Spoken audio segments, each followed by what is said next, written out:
Welcome to Football with Cheese.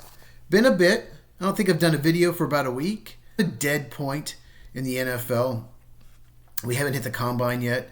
Then after the combine, we hit free agency. Then we do the draft. So it's in limbo right now. Just want to go over a few things. So make sure you are subscribed and hit that bell for notifications so you never miss a video. If you've heard rumors about the 18-game schedule and the players saying, oh, it's never going to happen, it's going to happen. They said that 5 years ago about the 17-game schedule. Players said, we're not going to 17 games. It happened. But I think it's a good idea, and I'm going to go over real quick how it works. I actually recorded over the weekend a longer video describing and breaking all of it down, how it would work, and it was just so long and boring. So I'm just going to briefly talk about it. Right now, there's only one bye week. So it's 18-week season, 17 games. You only get one bye. But with an 18-game schedule, I think you can add a second bye week. And that is great for the players. Their bodies get worn down. They're taking hits in every game. So just add another bye week. Get rid of one of the preseason games. Knock it down to 2 instead of 3. So you have 2 preseason games, add a second bye week, pushing the Super Bowl to President's Day weekend. That way, most people are off on that Monday because most people call out the day after the Super Bowl. It's the most called out day of work of the year. So it just makes sense. Move the Super Bowl back 1 week, get rid of one preseason game, add a bye week. So every team has 2 bye weeks. It just makes sense. So basically you just add another AFC team. Like for example, the Packers are playing the Broncos. They can also play the Chargers in that division. Or say the Browns are playing the 49ers. Maybe they can play the Rams as well. Something like that. Just 2 examples from 2 different teams. Hall of Fame. I haven't really touched on it. If you get in the Hall of Fame, the NFL Hall of Fame, you deserve it. It's hard to get in. And Sterling Sharpe had to wait a long time. If you do not know who Sterling Sharpe is, when I was a little kid, he was a receiver for the Packers. And he was incredible. He was always open. If you just watch him on the play, he got open. Brett Favre would just feed him and feed him. But he got hurt. He hurt his neck, and it was career-ending, so he only played 7 seasons. But he had the record, all the records for catches in a year. He kept breaking his own record. He broke all Steve Largent's records. It wasn't Jerry Rice.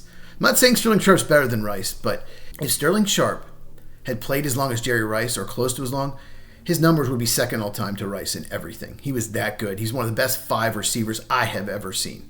Sterling Sharpe was that good. His brother Shannon Sharpe, obviously he's a Hall of Fame tight end. It's a shame that Sterling had to wait that long, but he got in. Very happy for him. Deserved. Like I said, go on YouTube and watch some videos of Sterling Sharpe. Incredible player. People have asked me about the draft. Is it a good draft? Is it strong? At what positions? I will have a video about that. I just want to mention that a lot of so-called experts like Dane Brugler, Matt Miller, people like that, say there's not many people with first-round grades, 10, 12, maybe 15. Yeah, that's probably correct. It's pretty weak at the top. Very strong at the top last year. So after picks like, say, 12, 13, maybe 15, there's going to be a drop-off. So what will happen is, say, pick 16, all the good players are gone, the players with first-round grades. There might not be a difference between 16 and 76. Maybe there will be, but not a huge difference. This reminds me of the 2019 draft. It was just like that. We got to pick 17, 18, and there wasn't much difference to early 3rd round. So the good news is rounds 2 and 3 are going to be great. And if you need a defensive lineman, it's going to be great. Defensive tackle, defensive end. Running back is great. Other positions, we'll go over more as it gets closer to draft. We'll break position down, what's strong, what's not. Specialist is good. You want a kicker or punter. It's a good kicker and punter draft. A lot of teams need help there, as you can see by the playoffs. All right. One thing that did happen this week that's worth noting is Clete Blakeman got fired, according to Fox, for having an account shared with a poker player who bet on football. Clete Blakeman is a referee, and more importantly, he was a referee in the Bills-Chiefs game, and they favored the Chiefs in that game. The spots, the calls, that was not a catch by Worthy did not make that catch, but not overturned. I'm just saying this is bad. And Clete Blakeman has always been a poor referee, one of the worst. Probably not the worst, but one of the worst. So they need to investigate this because the officiating is bad in every game. And I'm wondering how many officials have been cheating. Stupid enough to share an account with a poker player who bets. At least let your cousin share an account or something like that. Pretty dumb, Clete. Yeah, he needed to go. I might have more on this. I'm going to do some more research. It's not really being talked about enough, in my opinion. So that's strange. And the Combine is next week. The Combine is event basically all the draft picks they invite, I think 250, something like that, 250 players. And they work out. They do different drills. And it helps fans and helps me, someone who analyzes the draft, project them to the NFL. Helps the teams too, of course, but you can tell how athletic a player is, how fast they are, height, weight, speed, length. Arm length is so important, so underrated when it comes to draft prospects, not just for offensive linemen, defensive linemen, corners, play bump and run, press man, wide receivers, long arms, go up and get it. Almost every position, it's huge arm length.